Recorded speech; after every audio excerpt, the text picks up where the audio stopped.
Hi, I'm Sarah Bell with Faithway Alliance, and you're watching a Co-op Minute.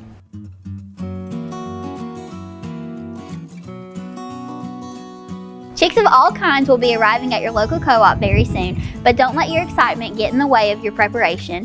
It is critical to be ready for your new chicks before you pick them out to bring home. You'll need several supplies for housing the baby chicks and keeping them warm and well fed. Preparing your brooder area should be the number one priority. A brooder should be located in a draft-free place for housing your chicks. Co-ops sell large tubs for this purpose, but a brooder can be made out of cardboard, a plastic tub, a kiddie pool, or another suitable large container. Next, you will want to equip this living space with all of the proper supplies, including heat lamps, feeders, and waterers. The heat lamp will serve as the heat source for your birds. It is recommended that your lamp include a metal safety guard to prevent starting a fire if the lamp falls. It also helps to have a height adjustable lamp to have means for moving the lamp to regulate the temperature. Chick waterers for the first week or two can be the mason jar bases.